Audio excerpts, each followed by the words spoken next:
Every methodology has their own ifs and buts. So which is the best one which you consider? Okay, let me take the first one on the regional activities. As we said, once we have this toolbox, we are going to probably have a sort of regional workshops, for example. When you bring countries from a region coming together to discuss about a toolbox, they are not only just getting this toolbox, but they are also interacting among themselves. Because some of them are advanced, some of them had already the exposure. So this South-South cooperation, regional activity means we are not trying to promote the capacity of a region, but they are also trying to make sure that countries learn from each other. So these regional activities that we are planning to do is actually countries in a region have a lot in common in terms of the problem, challenge, and the experiences. And we are going to probably push into that direction for the next few years. That's what we mean by the regional activities. Do you want to take the second one? Or?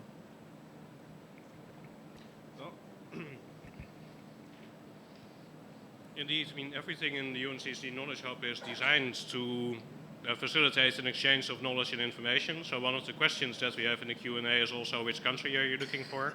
So in that sense, in the regional cooperation, once you start zooming into a specific country, you will already also get more examples that are specific from neighboring countries. So there's in addition to Daniel.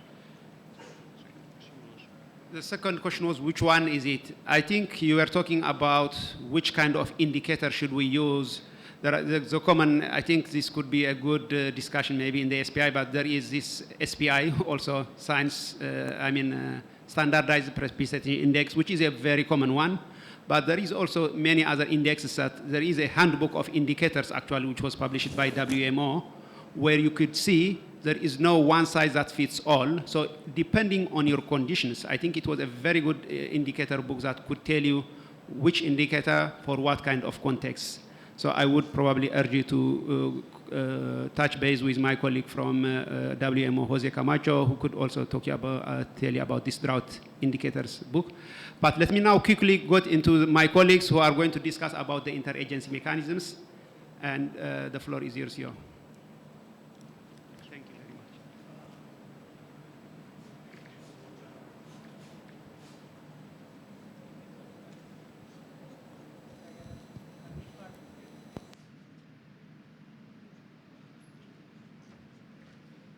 So, hello. Yes, I was asked to briefly talk about the Integrated Drought Management Program.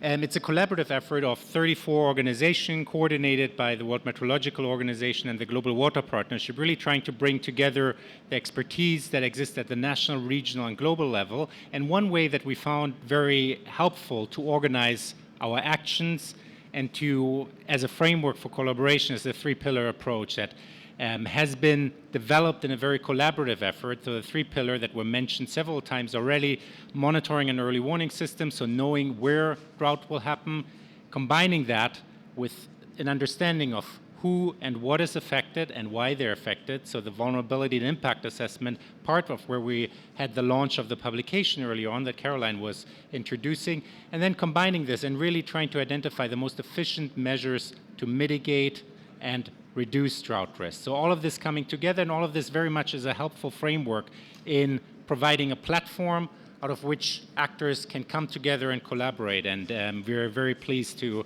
be able to contribute to this Drought Day through the collaborative effort of the many partners that are part of the Integrated Drought Management Program.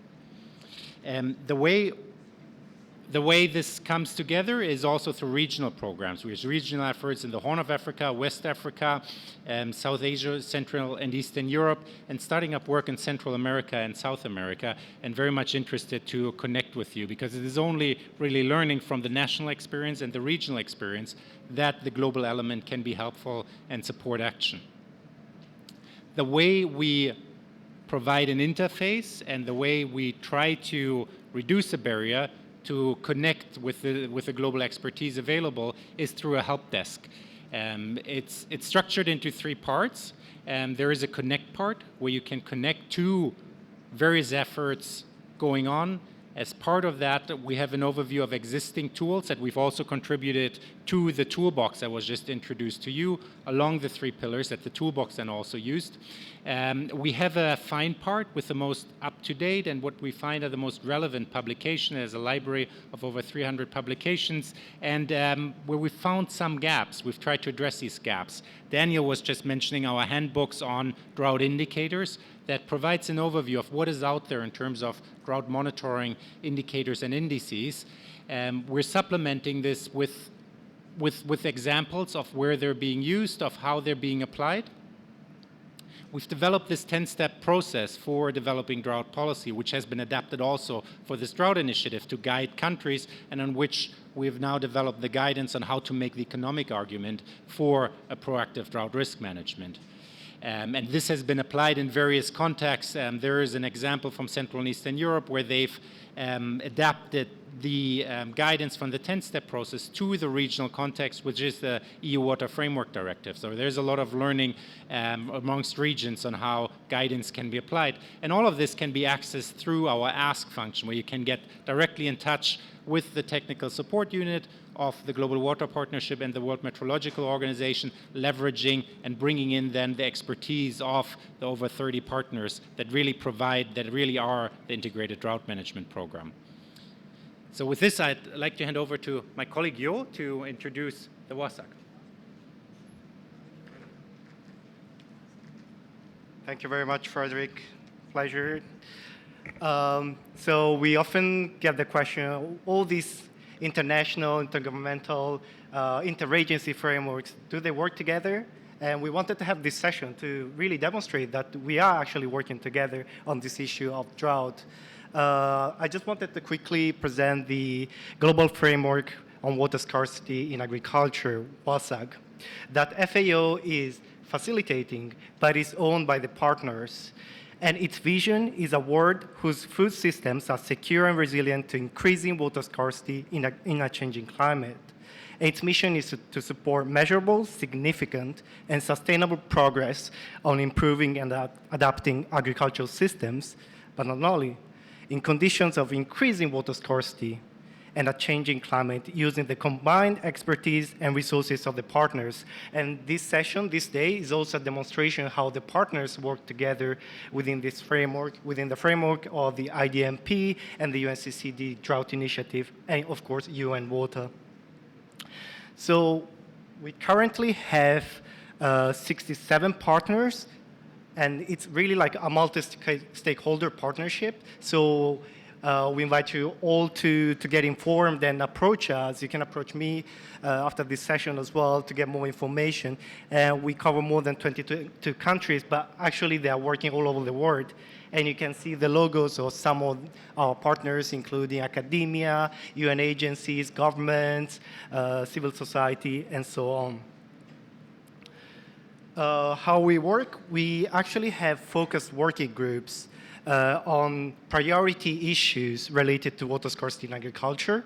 So we have a group on water and migration, on financing mechanism, and you'll hear more in the next panel session, on water and nutrition, sustainable agriculture use, on water use efficiency, for example, and silent agriculture, and of course, drought preparedness, which is actually led by UNCCD and is co-led also by GWP, WMO, and University of Nebraska.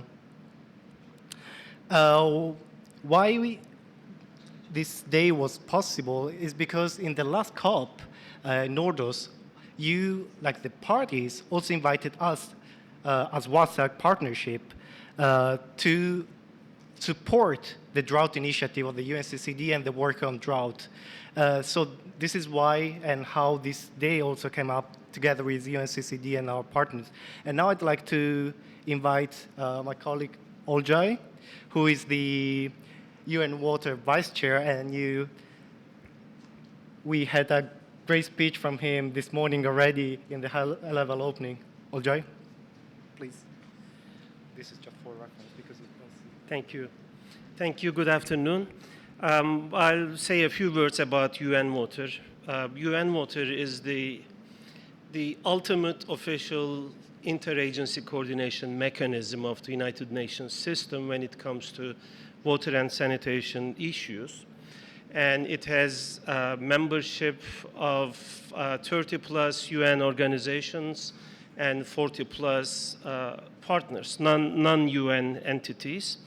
And it's an official mechanism, so it has a chair, a vice chair, a technical advisory unit, a secretariat in New York. And if I can, okay, here we go. Okay, it changes here, it doesn't show up here.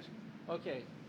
I don't want to go through the whole thing, but UN Water has been, has taken over the coordination aspect from a prior coordination mechanism and continues to collaborate and ensure collaboration between its partners and members, initiate programs, become the unified voice and the collective wisdom of the UN system when it comes to water issues, and provide services to member states and policymakers when it comes to policy, including the implementation of SDG number 6. And that is, this slide is about the SDG number 6 targets, and it shows how member organizations of UN Water work together around these. There are 11 custodians of the SDG 6, and subgroups of agencies work on different targets in a coordinated manner. So this is like a grand project composed of sub-projects that are the SDG 6 targets. That's one example, and I think SDG 6 is a very good example of how UN system can provide services to the member states in a coordinated manner, because here there is no partitioning of UN agencies or silo type structures. It's all coordinated and collaborative. Okay, so if I can change it one more time, I will come to the end. Okay, the slide that I didn't show was about the internal structure of UN Water, which is not essential. What I think is important for me to say here, UN agencies and their partners can collaborate among themselves irrespective of an official mechanism like UN Water. UN Water is happy to do that. It belongs to all of the UN system, all of the organizations. But the 3 initiatives that were just presented before me, presented before me shows the perfect example of how agencies can collaborate among themselves about a joint cause with their complementing strengths towards a more synergetic outcome. Again, serving the member states, the stakeholders, and the international community. And with this, again, UN Water appreciates, number one, the inclusion of water issues in this particular COP. We are very happy about it, and also appreciates the collaborative work of its members and partners. Thank you.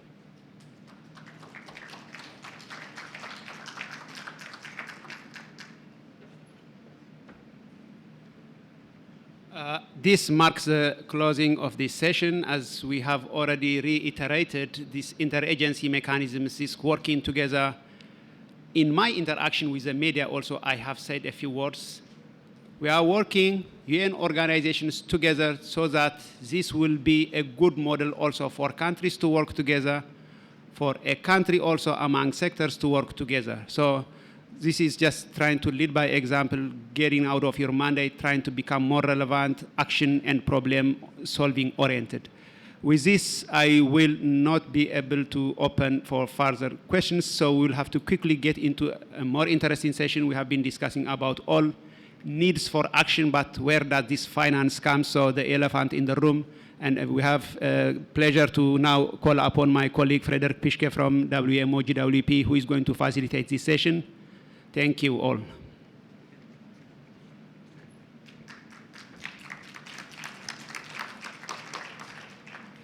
Great, thank you. And this brings us to the closing session, which is really the dessert of the day that we have here.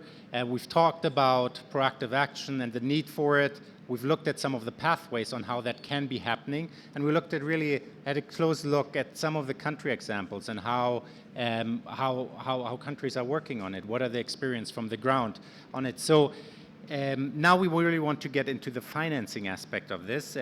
What we're trying to get a handle on in this session is what are the options?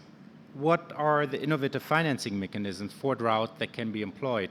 And with that, I would like to ask our illustrious panel to come forward. We have Ms. Marie-Aude Even, a Senior Regional Technical Specialist on Agronomy in Asia from IFAD. I'd also like to ask Dr. Jean-Claude Bidogueza, the lead economist at the African Risk Capacity, to join us here at the podium. Jean-Claude, please, thank you. And Mr. Anupam Joshi, the Senior Environmental Specialist in the World Bank here in India.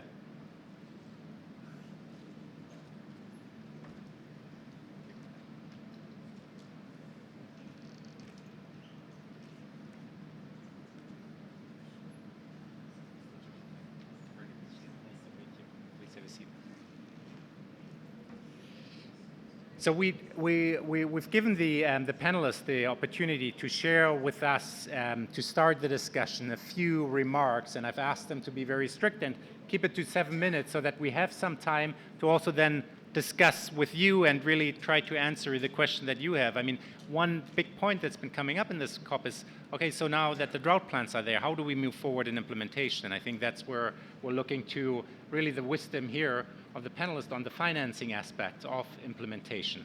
So first up, I would like to ask Ms. Marie-Aude Even, the Senior Regional Technical Specialist from IFAD, who has recently joined IFAD as in the Asia-Pacific region.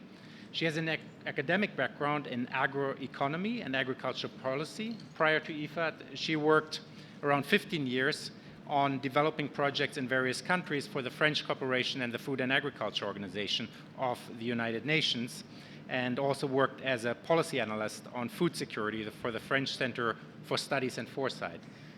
You would like to share with us some slides to give a perspective from IFAD, please. If somebody, could I the saw slides they appeared, be? so they must be somewhere. They appeared early on. Ah, I think they appeared.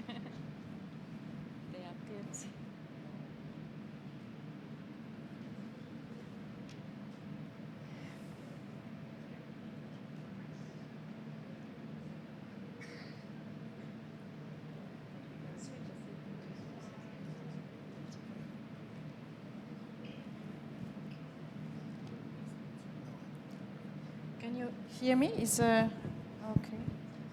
Okay. I'm not sure it's. Can you hear me? No, I have to talk. Hello. That doesn't work very well, does it? That works better here. Okay. So I'll structure my presentation into 3 main parts. I'll first present the framework that is from WASAC that was presented earlier on the water scarcity program. Then example from IFAD work, and then the transformational roles of digital finance, how digital finance can be leveraged on that. So first, I'll present, so this is not an IFAD framework, that's, as we say, we are working in collaboration with different partners, and we notably co-lead the working group on mobilizing finance and innovative finance for drought on the WASAC framework, which is chaired actually by our partner from the World Bank. And then, so I'll present it has developed a framework with 3 main entry points.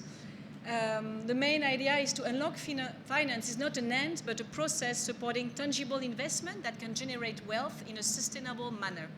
So it starts on the end, at the bottom on the right, on the ground activities to generate and capture value.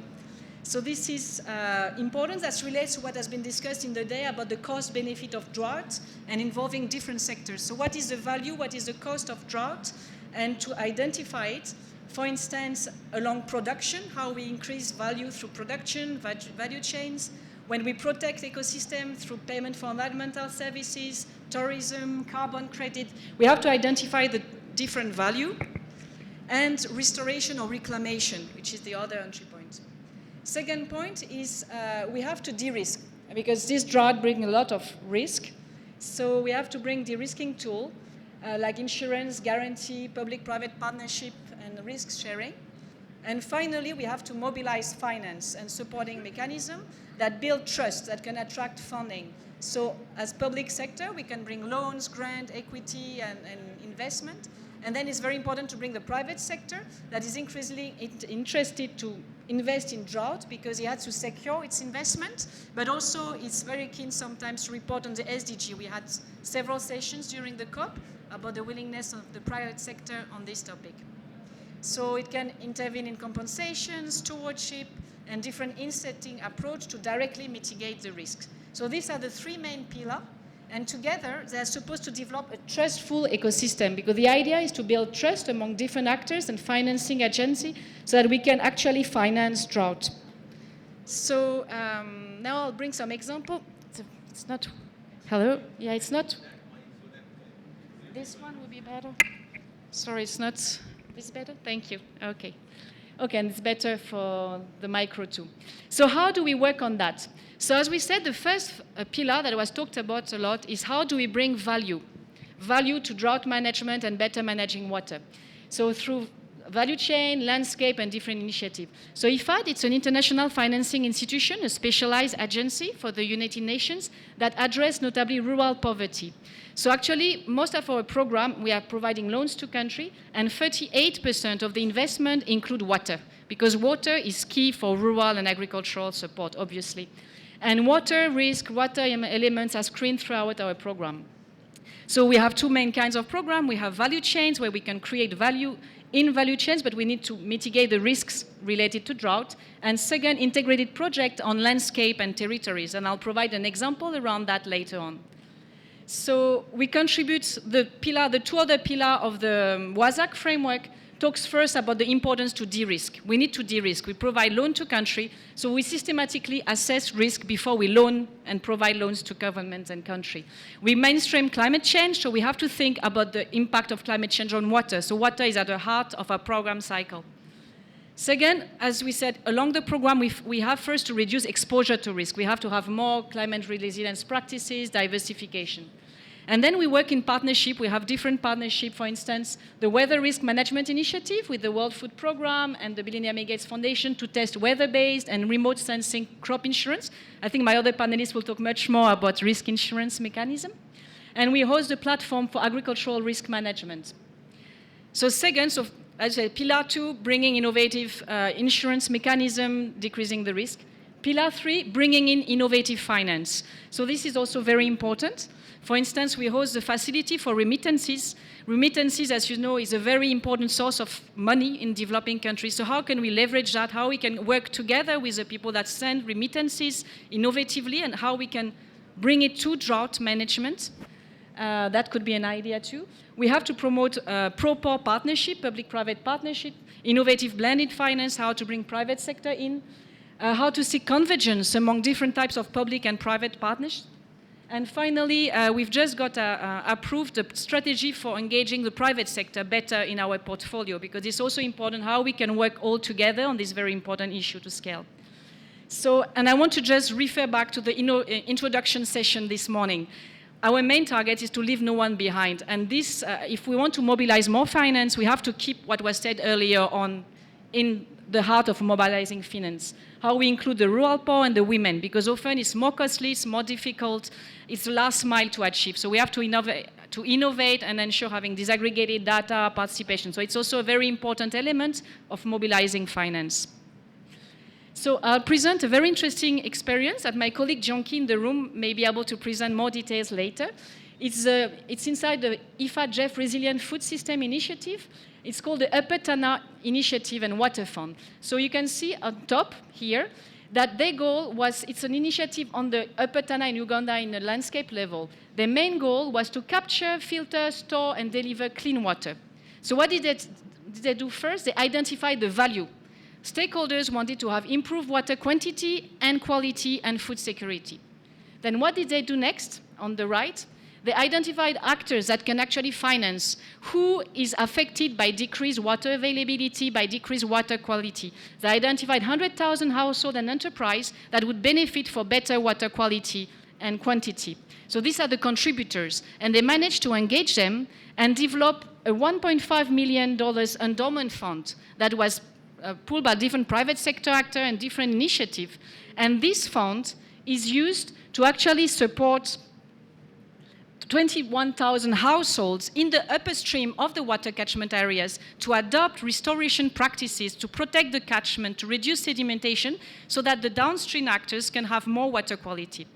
So it's a very innovative partnership that that is starting to deploy in the continent. They have an innovative public-private partnership model with 1.2 investment versus ratio return.